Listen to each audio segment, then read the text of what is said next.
prepare for a Rood awakening.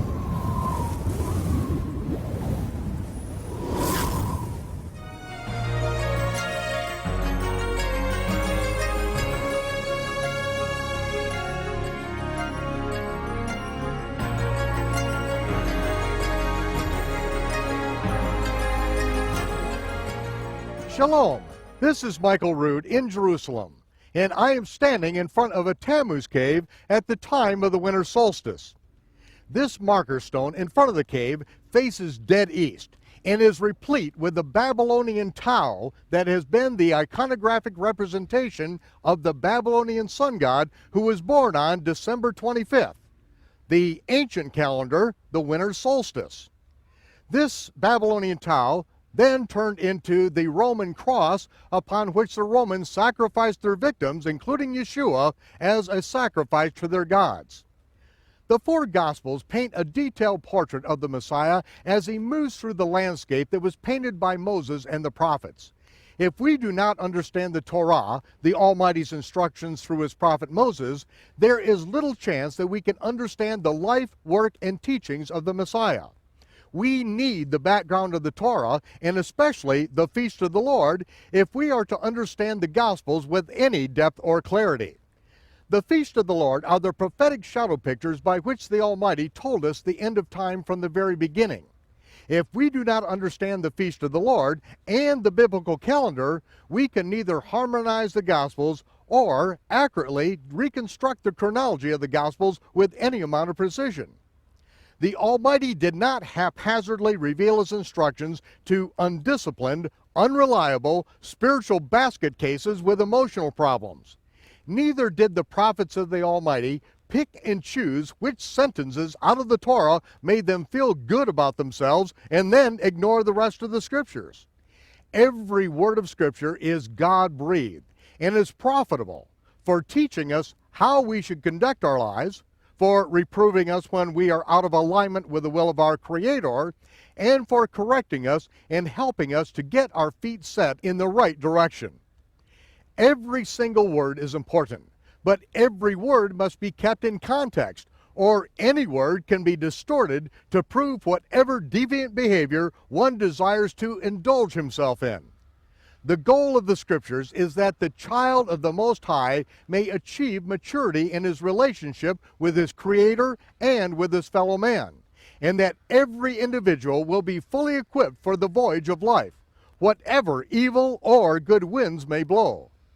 Yeshua never promised us a rosy path. On the contrary, he called us out of the world's religious systems and away from man-made commandments to walk the narrow path of obedience to the commandments of the Almighty.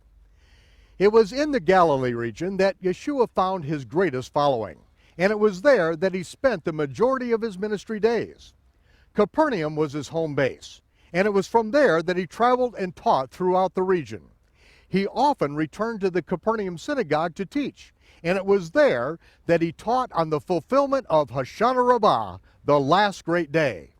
Now, the conclusion of the last great day and the resurrection.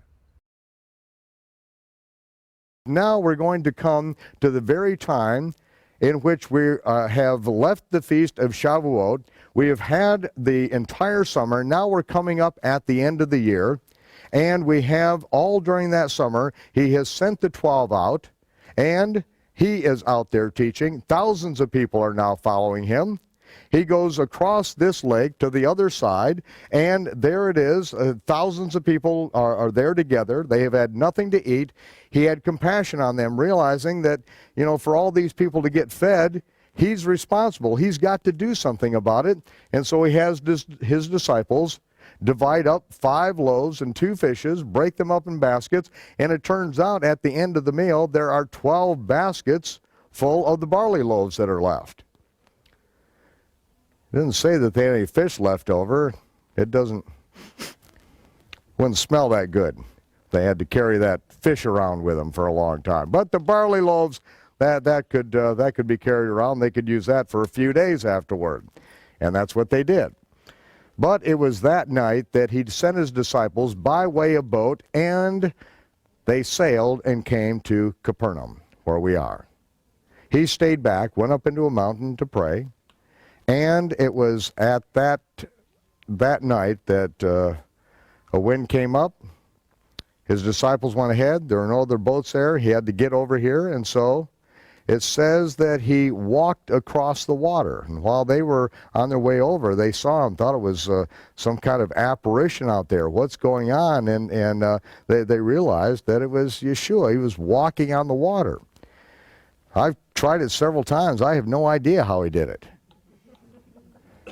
It never worked for anyone else that I know, but it worked for him.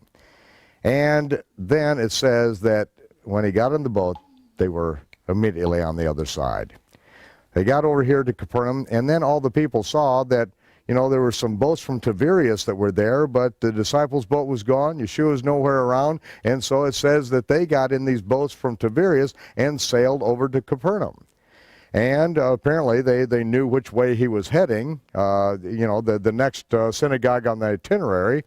And so they made their way over, and it's very significant what happens when they get over here. And it's also significant what is written here, because it says in chapter 6 of verse 3, Yeshua went up into a mountain, there he sat with his disciples. Verse 4, and the Passover, a feast of the Jews, was nigh.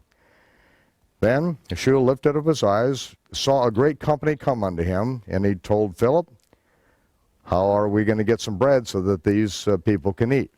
We take a look at the time period right here and what's going on, and these words, and the Passover, the feast of the Jews was nigh, does not make any sense. When we read it, something's wrong here. Because, first of all, he never goes up to Jerusalem. He stays up here. He teaches in the synagogue, but he never goes up to Jerusalem. Now we know the Torah commands that you go up 3 times a year in Passover. All the men must go up to Jerusalem. But yet, he and thousands of people are not going up. It doesn't add up. When we read what happens here, we see nothing that relates to Passover, not a single thing. And so this became something of great concern to me a number of years ago. What is going on here? Look at the Greek, and it clearly says that Passover, a feast of the Jews, was near.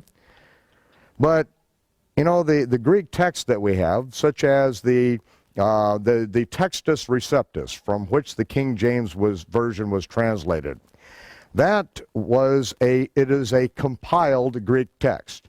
It was Dr. Stevens who, after analyzing with his team hundreds and thousands of fragments of text, and that's all we have today, are just fragments of copies. There are no originals. There's no original, John, the book of John in Greek. All there are fragments, pieces. And so what they did is comparing these thousands of different manuscripts, which many of them differ in many ways. Then they compiled and wrote a text out of what they felt was the best evidence indicated that these should be the texts that are used. And that is the Textus Receptus.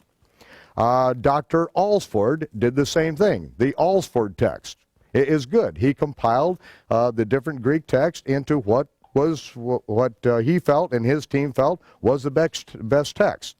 Tregelles, Dr. Tregelles did the same thing. Tischendorf. All these very good, outstanding texts that have been used, that are available out there, and each one of them would make these tests to see what is the best thing. How does it fit?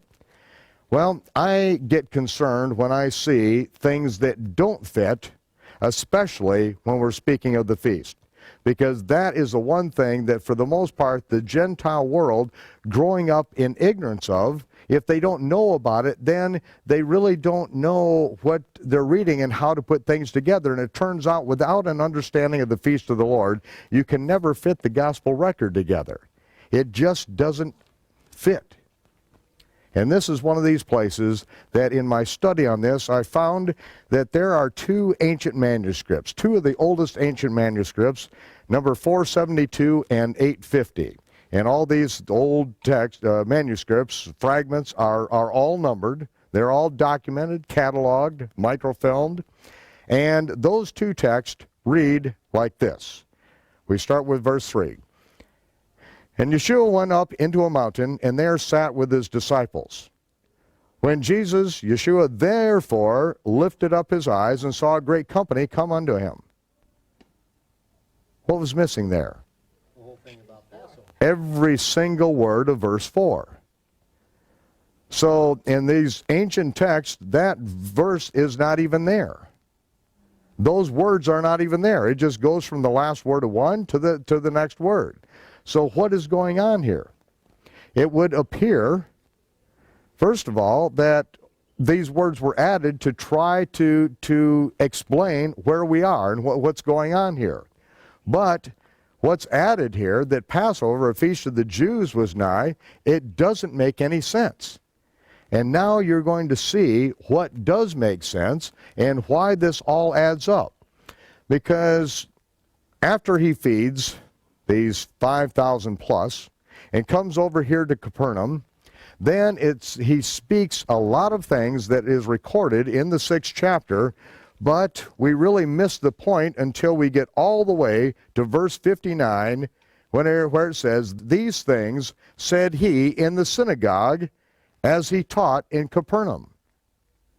So he came over here and taught in the synagogue on the Sabbath, and these are the things that he taught.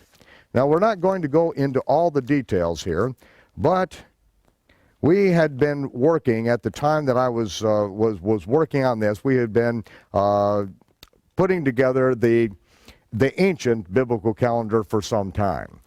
And when I say the ancient calendar, that means what we were doing is going back by the astronomical detail that has been checked out, that NASA has used for a number of years. And with computer programs, we go back to these very years and we catalog them. And to do this is kind of a miracle that happened. I went up to Two Harbors, Minnesota. I had been going up there every once in a while for a year or so, and there was this place that it was like on my heart. As I walked by it, I prayed for this place. It was the old Two Harbors Theater. And this time when I went up there, it was empty. So we went over to the city hall. We found out who owned it. It was a gentleman down in Minneapolis. Finally, I got a hold of him. I called him. I went down to Minneapolis and was able to finally find his number there. I called him up, and I said, "I would like to understand that you own the old Two Harbors Theater." And he said, "I do." I said, "I'd like to rent it." And he said, "Well, it's available." And I said, the only problem is I don't have any money."